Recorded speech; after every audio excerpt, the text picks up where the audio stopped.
At LSI, we don't just follow trends, we help shape the future. Welcome to Behind the Win, the podcast where we break down the biggest moves in tech, innovation, leadership, and government contracting. Here at LSI, we're bringing you exclusive conversations with the minds behind groundbreaking advancements, disruptive strategies, and industry-defining wins. From retail to tech, defense to government solutions. This is where you get the insights to stay ahead. Let's go behind the win. Welcome to Behind the Win, where we go deeper into how visionary leaders are shaping industries, strengthening our nation's security, and preparing for what's next. Today, we're joined by Jason Yates, Director for Defense and Security at Guidehouse and a retired U.S. Air Force major. Today, we'll discuss the future of America's defense industrial base, emerging technology, and why Utah is becoming a premier aerospace and defense hub. Jason, welcome to the show. Glad to have you here today. I'm so excited to be here. So honestly, I have to be, honest and truthfully. This is my first podcast. It is. It is. Oh my gosh, we're breaking you in. I've done lots of voiceover work, but because I have a face built for radio. I love that. Okay, so maybe to kick off, tell listeners a little bit about what you're currently doing today at Guidehouse. So currently, I'm a director within our Defense and Securities segment, and I was brought on board a few months ago to lead our ICBM strategic deterrent efforts. Okay. So there is a potential contract that we're waiting on the ICBM directorate to come out with. It's called IDOS, which is ICBM Development Operations Sustainment. We're very interested in that, but we're also very interested in a much wider spectrum of efforts. We're looking at some space efforts, which is also very interesting being here in Utah. Yep. And a couple other Department of War efforts. That's great. What originally drew you to a career in national defense, and maybe give a little bit of your background too? So this will go way deep into background, and I'm just going to use one word, and it's mission. Yep.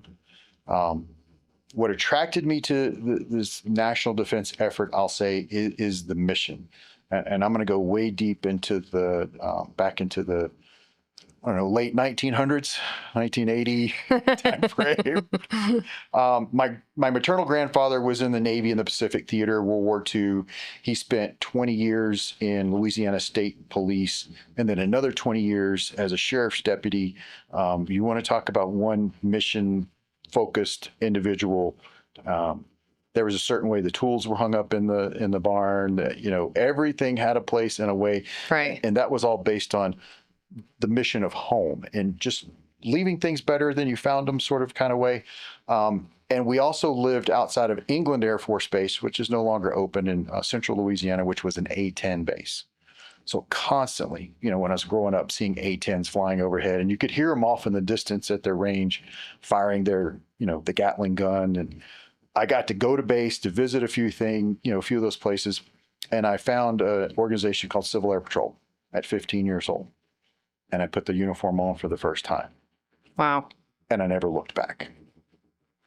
Joined the Air Force. Actually, I got an ROTC scholarship. I went to LSU, and LSU was a bit of a party school at the time. And I didn't get to keep my scholarship. I think it still is. Didn't quite keep my scholarship. Yeah. But I left school, went down into the recruiter's office, found my way into the Air Force in 1991.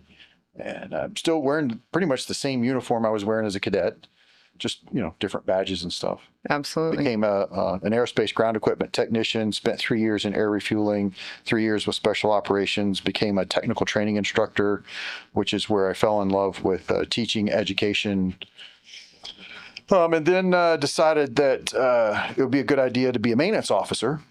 Applied for officer training school, got selected, and became an ICBM maintenance officer. And when they told me that, I was like, well, we still have those? Right. Air Force's airplanes, right? No, yeah, we still did, and we still do. My first assignment as a ICBM maintenance officer was Minot Air Force Base, North Dakota. And then I went from North Dakota to Malmstrom Air Force Base in Great Falls. And then from there to Vandenberg, where I got to actually test launch these. We do about 3 or 4 of these a year still. Really? Which was absolutely amazing.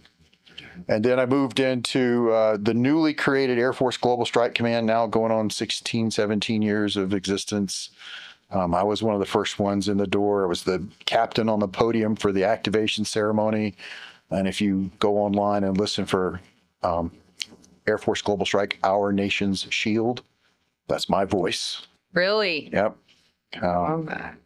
They just redid the video portion to celebrate their 15th anniversary not too long ago. But yeah, that's me. And I go on to talk about, ICBMs and how sticks don't get much bigger than this. So that's awesome. I mean, just really lifelong. Yes. Same as your grandfather. Yeah. So I retired in 2011 and I went off and did some crazy stuff in the oil field for a few minutes, but it came right back to something safer, which was nuclear weapons. Yeah. And I've been a contractor for a few years. I went and did government work as a GS for a few years and then came back to contracting. Working within the strategic deterrence community, my belief in mission has just been completely reinforced. The center of it all. So we talk about, my career of 30 years, but actually it's a lot more than that. It's almost a lifetime. So, and I mean, that's why I love talking to folks like you with that experience, right? And my next question to you too is because you've been in private, government, public sectors, right? What do government and industry each misunderstand about each other? I think both sides generally want the same outcomes. It's just how they operate under different constraints that creates the friction. Sure. Right. Industry underestimates how much oversight, the statutory requirements, the governance, the management that government has to deal with. Because industry, you don't have a lot of those restraints. You don't have to, most of the time, deal with the federal acquisition regulation, which is 5,000 pages deep. Yep. Industry can move faster, quicker, agile, execute quickly. Government can't really do that. They have to navigate this entire minefield before they can ever make a decision. And then government, a lot of times they underestimate the challenges that industry faces with workforce development, managing the supply chain, which is a big thing these days. Yep. The cost pressure that they have to manage, government gives you a contract and says, well, this is all we can give you because of budgetary restraints. And then industry's like, oh my goodness, how do we, do more with less? Yep. So I think it's just those differences that cause neither side succeeds without the other. Right. But and the strongest programs that I've been a part of is government and industry act as partners. Yep. When they're both focused on solving the problems together instead of pointing fingers and assigning blame, which never gets anything done. That's the way it needs to happen. Yeah, and I mean, I couldn't agree more. I think my husband's in government. I won't mention what side, but they are always typically right. I feel like with our partners that are government, state, and federal agencies, that I would dare say, if you walked into my folks I have 45 people stationed at CAL FIRE in Sacramento, you wouldn't know who's who versus, right? That's the way it should be. Yeah, integrated partners. Mm-hmm. And so not that you just are always, like you said, pushing the blame for sure. So I think that's 100% true. How healthy is the defense industrial base today? Capable. Okay. But under immense pressure. Yep. I kind of look at it as tectonic plates. When two massive plates on the planet butt up against each other, one has to give, and there's going to be an earthquake every now and then. But it's how do we as an industry capitalize on the movement of those plates and effectively face the challenges, and the challenges are all over in this industrial base. Workforce availability. Yep. That's a huge one. I was on the governor's council the other day, and Northrop was talking about workforce availability and how that's an issue. 47G talked about supply chain issues, manufacturing resilience, and just the speed of acquisition in general when it comes to industry working with the government. I mentioned a huge FAR. Hopefully, some of the changes going through the Secretary of War's office accelerates our acquisition. Because if it takes us 15 years to field a truck, yeah, I mean, that's unacceptable. Absolutely. And I would say we have a great, I don't know if you met him at Trent Stacks. He's one of the SBA advocates that's for 10 of the Western states, but he's been in for a year, and we've had so many great conversations, and they've tried to change things where we basically have said, your FAR is shit, right? Mm-hmm. You make it impossible for people to produce the things that you need done. Damn near impossible. Yeah. And cyber is one. We just finally got our CMMC level 2 certification. It cost me almost $200,000. Yeah. And probably 2 years of our lives to get it. You know what I mean? And that was hard 2 years. Yep. Pressing every day. Yes. So it's insane to me, right? This is why people go sell their stuff to China or Russia or whoever, because it's a lot, so right? Easy. Those barriers to entry are a lot easier, for sure. I mean, and I think the good news story here, I mean, yeah, we talk about the difficulties, but the good news story is that these are solvable problems. Absolutely. When you outwit the complexity, you win. The challenge in solving these problems, and as I mentioned already, it's that coordinated action from government, industry, and I'm also going to throw in academia and our state level support. Yep. We all work together on the same sheet of music.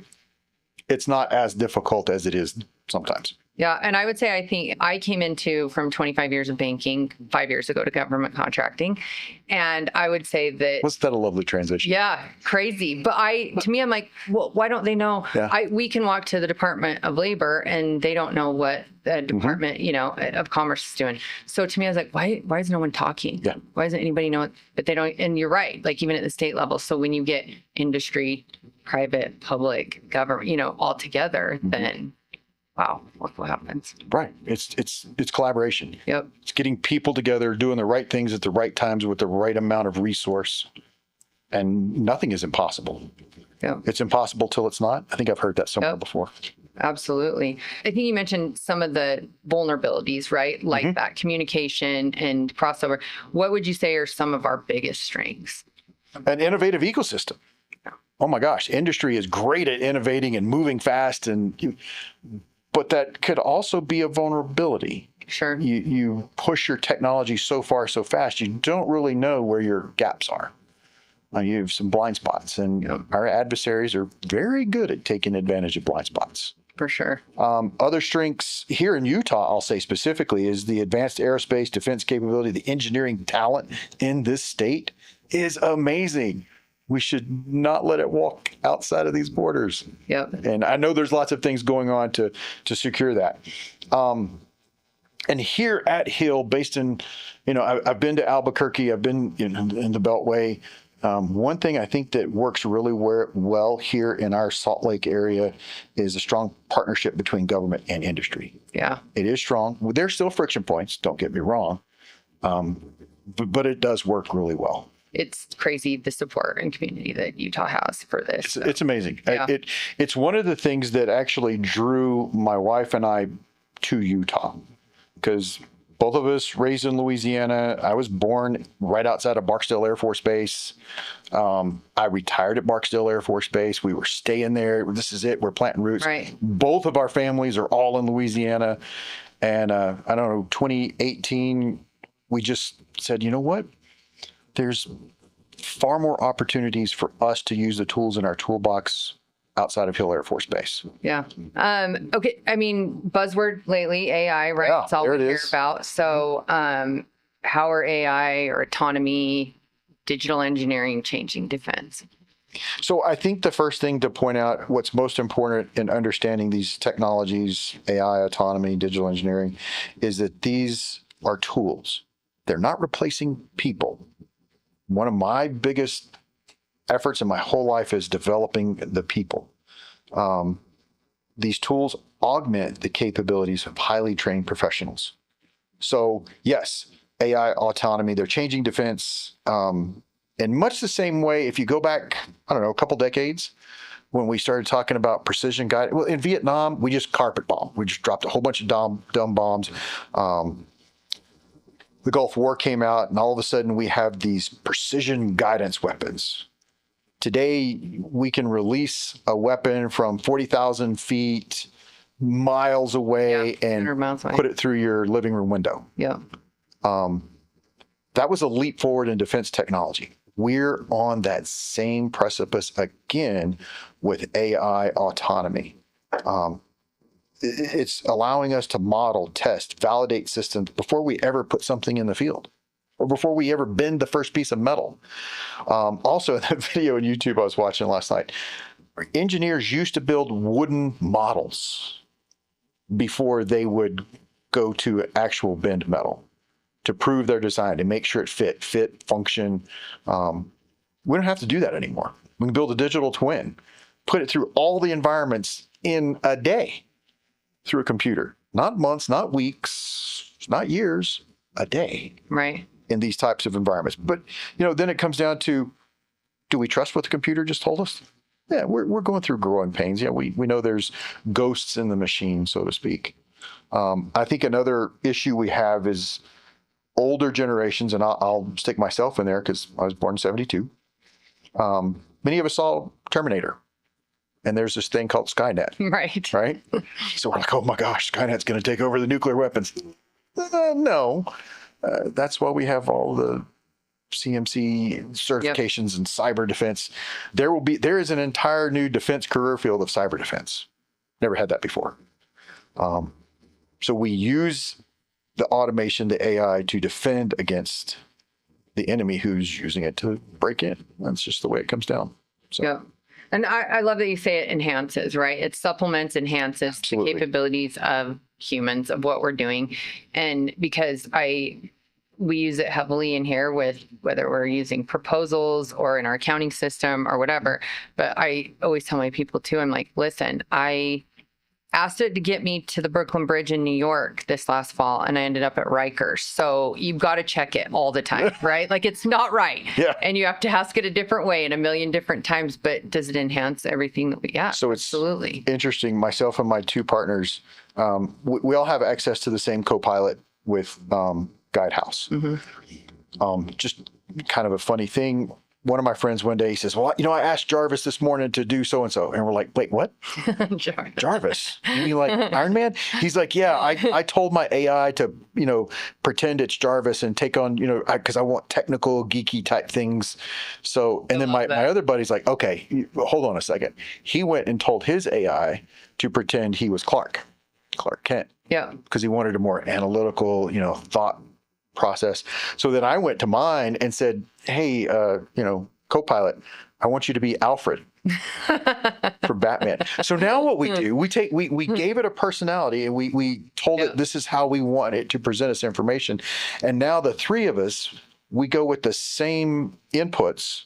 We get three different outputs. Sure. And then I go tell Alfred, I'll say, Jarvis gave this and Clark gave this. What do you think? And then it evaluates those perspectives and it's really wild. Yes, it is. And it literally talks to me like I was listening to Alfred from Batman. I love that. I got to try that. I haven't done that yet. Yeah. Can modernization keep pace with innovation with all of this going on? Yes, it can, but only if we as humans change how we adopt technology. It's not just, oh, look, download the app and go to town with it. Sure, that's a way of doing it. But if you don't fully understand what you're adopting and how you're using it and what downstream effects it's having, you're setting yourself up for the vulnerabilities. Right. What do you think makes Utah such an attractive aerospace and defense hub?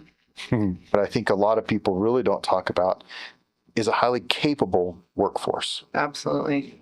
The people here, it's not called the beehive state for, because it's all fun and we raise bees at some point. No, the people here work as if this really truly were a beehive. We're all working together. Yeah. Let's talk about important. You mentioned 47G. Sure. How important are organizations like 47G? It helps the innovation happen faster when government, industry, investors, researchers, educators, again, we're hitting the same theme where we're all aligned and on the same page. Yep. 47G has become the conductor. Yep. Putting all of the segments in time, in alignment, on the same sheet of music. It's amazing. And I think listeners that don't understand that, again, that was something different from me coming over. from a different industry, right? You have an ecosystem. And to me, I thought, why would they all want to get together? Aren't they all competitors? Yeah. In So some if you have a cases. consortium Sure. that's a bunch of car dealers, you guys are also advocating for the same things. You're, coming together. So it's not competition. And that's what I love is that everybody, it's like, hey, we're this big group that all wants to that has the same mission, same goal, and brings us all together. So, And in that spirit, some of us have used this term before, but in defense industry, I call all of my friends competimates. I like that.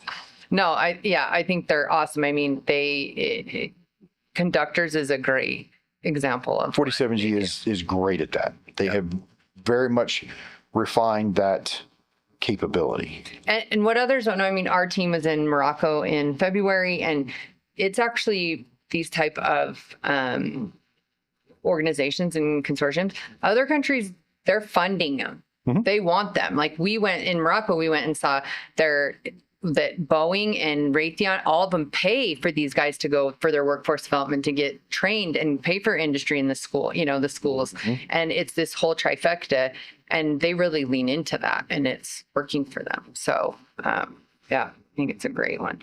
What will change most over the next 5 years in defense, you think? So I use a bit of a scale for myself. Military learned. What are you doing in the next 1 to 3? What are you doing in the next 5? And what is the outlook for 10? So you're hitting right in the middle, where I think in the next 5 years we're going to see 3 major shifts. Okay. First is the AI. AI-enabled decision has to become routine across our organizations, not just the new fancy thing. Oh, let me label my co-pilot Alfred. Right.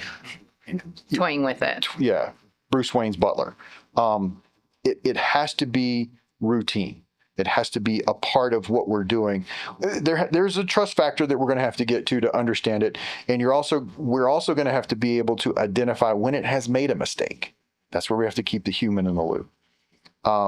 Second is digital engineering. Digital engineering has been a buzzword for 5, 6, 7 years now. Yeah. But what it has not become is the standard rather than the exception. And why is that? Because I hear that from everyone. If they're at the ALC, it doesn't matter where they are, right? Yeah. Is that archaic systems in the government? Is that, what is that? I'll say just, again, back into the same theme of a lot of times the government, they're their own defeatists. They put out a contract in that works over here, and I'm going to use this word because it's what I've grown up with. So many silos, not talking to another one or another. So you'll get 10 different platforms doing digital engineering. Yeah. Not one of them's doing it the same as the other or similar. Interesting. So standardization. Yep. Used to be a huge word in the military. When I went through basic training, my first mechanical career field, I could go from one toolbox to another. Everything was the same. The open-ended wrenches were in drawer 3. The screwdrivers were in drawer 2. Everything was standardized. And I could go from one base to another. And it still be the same. And it still would be the same. We have gotten so far away from standardization in the military. It's frankly, I think, becoming a weakness. Right. And digital engineering falls right into that. I always want to say, and with the digital engineering, before you go to the third is, and if the government has somebody create something, they should own those specs of that digital engineer. We can add that to the list on there too with it. But so the third point, the defense industrial base. It's becoming increasingly networked. We just talked about 47G being the connective tissue. We need to leverage the partnerships between our traditional primes, the mid-tiers, the startups, the universities, and these technology firms. And I think I keep repeating this. It's the partnerships. It's the connectivity between all of these organizations.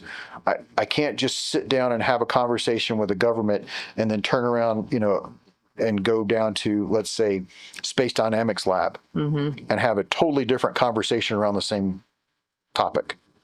We should all be having same conversations from that same sheet of music. Yep. I mean, Even in the same room if they can. absolutely. Yep. Great.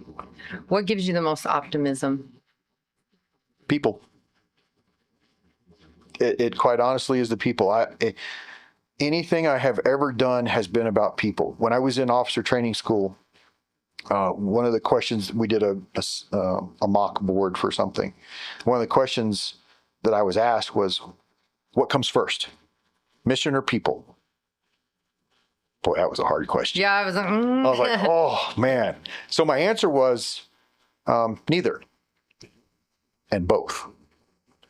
It's dependent, situationally dependent. Sometimes the mission will come first, and the Sure. people have to understand that. We're going to surge, we're going to execute, and it's great. And then when I'm able as a leader, I'm going to turn my focus to the people, because for one, the mission never gets done without the people. So what gives me the most optimism everywhere I go, I see talented professionals deeply committed to the mission, wanting to solve the complex problems. So I know a lot of people say, well, the new generations are this and that. They don't see this or that. Well, I have a 33-year-old, a 27-year-old, 23, 21, and 19. I see this new generation entering the workforce and becoming stronger within the workforce, comfortable with advanced technology, yep. collaborative innovation, and very comfortable with rapid change. It doesn't scare them that something turns on a dime. Harness that, develop that, evolve it with everything that we're doing. And when you combine that talent with the engineering industrial capabilities, the people give me all the confidence I need. Yeah, I love that you mentioned that, because I do think that, the Gen Zs and those people are always, their work ethic, or they're entitled, or whatever, right? And I've listened to generals and commanders that are like, yeah, that's not what we see. These guys that are on the front line is, if that's what I need to worry about, I feel safe. I feel no problem. Absolutely. Leaving it in their hands. They Sure. just do it a different way than older generations do. Right, and that's okay. That's it. Difference, okay. Yep. Understand the difference. Work with the difference. Make it all work together. It's easy. Absolutely. Sometimes. We're like most of the time. Unless you're my kid. What advice would you give young professionals entering defense? Okay. Being military, it's three things. If you can remember these three things. First, understand the mission. Goes right back to point number one. We literally say this to clients all day, because we help clients do government work, but we also execute contracts ourselves. Mm-hmm. But we say it all the time, is like, stop trying to fit whatever the mission is into what you made. No. Understand what the mission is and fit and mold how you can fit that into it. Yeah. Technology is important, right? All the AI, autonomy, yes, all of that is important. But your understanding of the mission gives you the work purpose of how those tools fit and how you can best capitalize on the capabilities. Yep. Second is be curious. Always be curious. I'm a bit of a fan of old school Star Trek. One of the most successful leaders in Star Trek said, never stop learning. Yep. Captain James T. Kirk. Right. That is actually, I have a Yates 8 rules that I follow that I've developed over time. And one of those is never stop learning. I'd love to hear your 8, because I do a course for that's like an 8 that I would love to compare notes. I'll send them to you. Okay. Third, relationships. Yep. Build relationships. I did not get to where I am doing what I'm doing today without the relationships. Defense is a team sport. And if you've never played a team sport, try it. Right. And it's about the relationships that you have. Last week, I said I was in Minot, North Dakota, Malmstrom Air Force Base. I was leaning on, applying relationships that I developed in 2001. And the military is a bit of a sometimes unique community. You make great lifelong friends, and you might not talk to them for 5, 10, 15 years. But within the first 5 minutes of meeting back up with your relationship, your friend, you've just covered that ground in no time. Right. And I think that that's great, especially if, like you said, you've developed that relationship. They know you're genuine. This isn't just you reaching out with MLM call forum, right? Yeah.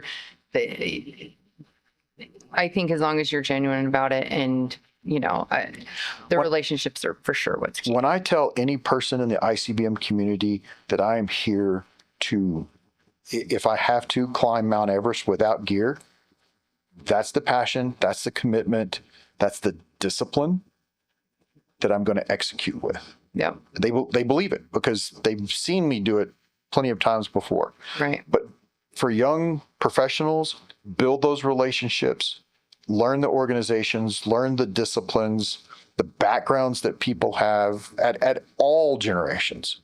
Don't just stick within your own generation. Keep that focus on mission, the continuous learning, the relationships, opportunities will flood you throughout your career. The biggest problem you'll have is choosing which opportunity to take advantage of. Which one sounds best? What final thoughts on just if someone wants to understand more about what you're doing at Guidehouse, reach out to you, what's the best place that they could find you? Are you on LinkedIn? That's great. Yes, okay. I'm on LinkedIn. Guidehouse has a great website. We've just created an ICBM strategic deterrent off link from our Guidehouse website. And I think the message that I would go to is that America's strategic advantage, it's never been a single platform, a single weapon system, or an individual, right? It's an ability to bring the talented people, the innovative company, shared commitment, passion for this mission, and sustain that. So yes, you can find me on LinkedIn. Please connect with me. I'm more than happy, and I'll shoot over what I call my Yates 8 rules. Yeah, I would love it. I'll link it to it for sure. And we just have to continue investing in these strengths. The future of the defense enterprise is bright. I mean, we are now literally talking in 50 to 100 year terms. We just celebrated 250.